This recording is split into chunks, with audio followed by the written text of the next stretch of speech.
I'm Robert Macfarlane. I'm a professor of literature and the environmental humanities, and I'm a writer. Welcome to my exp.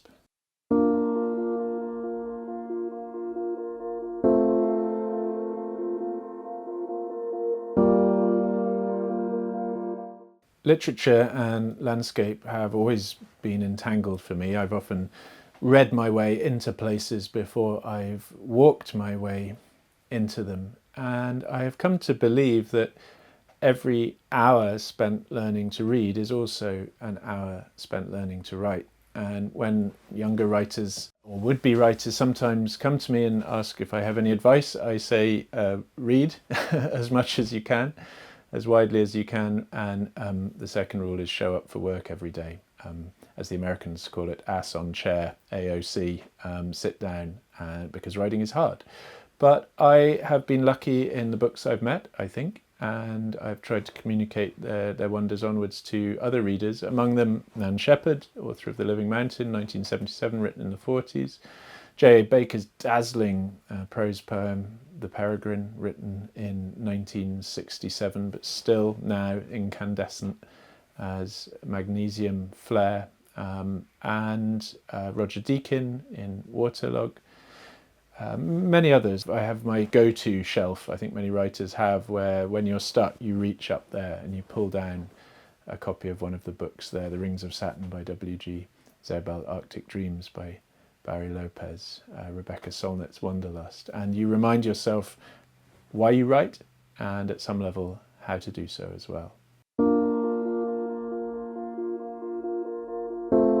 I can't remember a time when I didn't write, really. I was writing poems and short stories as a teenager, and I haven't really stopped since. The difference is that now people read them, and I have a tremendous drive that I've almost forgotten because it's so part of me now that I will always want to be making sense of the world, trying to pattern it, trying to communicate it. I love teaching. My teaching is inextricable from my writing. My students very often help me think with them and about the things I'm writing, and my books often contain acknowledgements to my students. So I'm lucky in that my writing, my walking and my teaching all tangle together.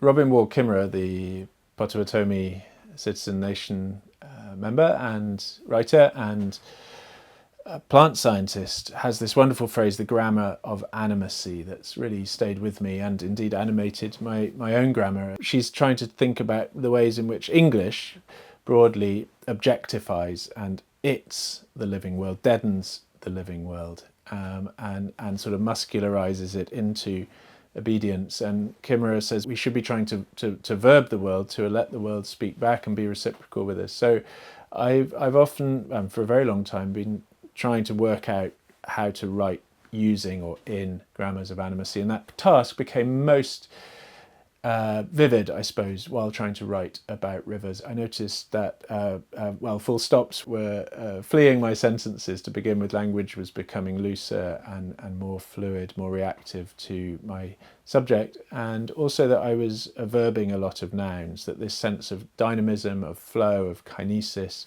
really was starting to work itself down into the sedimented deeper layers of language. And as a writer, I found that very exciting and sometimes surprising, because it felt like it was the river doing that work and not actually me. In English, we typically it the living world, and we which the living world, and we that the living world. So you would say the river that flows, or the river which flows, but I have tended now to speak of the river who flows. It's actually become, I realise saying that has become so natural to me that the unnatural thing is now to speak of the river that flows or the river which flows. So it's just a way of recognising otherness, but the otherness of the subjects with whom we share our world, not the objects we dominate in our world. I've just finished a huge book that's taken 7 years called The Book of Birds, and it's a reimagining of the field guide. And at the heart of that reimagining is the question not what is that bird, but who is that bird? And the aim of the guide is to imagine not just how we identify birds, but also how we identify with them.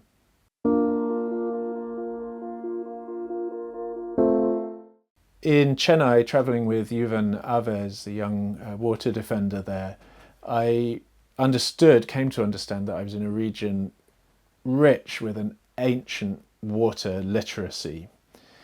This was a region that had suffered excesses of water and monsoons and cyclones, but also typically very protracted droughts. And the people there over hundreds of thousands of years had learned how to keep water, how to live alongside water, and recognised its vital presence in their lives. So we could think of this as a kind of hydrological literacy, a water literacy, and I found myself very drawn to writing which is also water literate, which recognises the subtleties of differences, multiplicities of forms that water takes in our bodies, in our minds, and in our landscapes.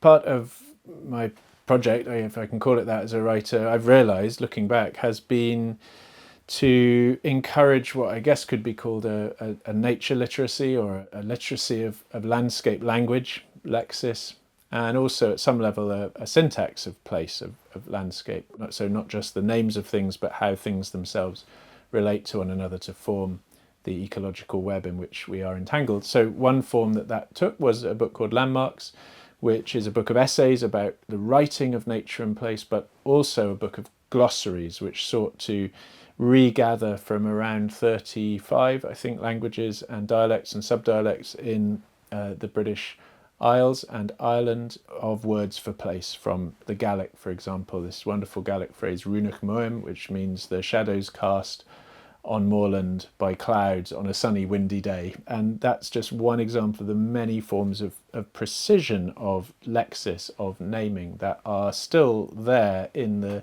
treasure troves of coinage that our languages and dialects possess. Another form it took was in a big book called The Lost Words, which was really written for children, although it became read by many adults as well. And that took 20 very common nature words, acorn, conker, bluebell, all the way through to willow and wren, and sought to just pull them back into visibility, into use, into story, into children's minds and imaginations. And it was wonderful to see that book then end up in every single library of every single primary school in Scotland and England and Wales.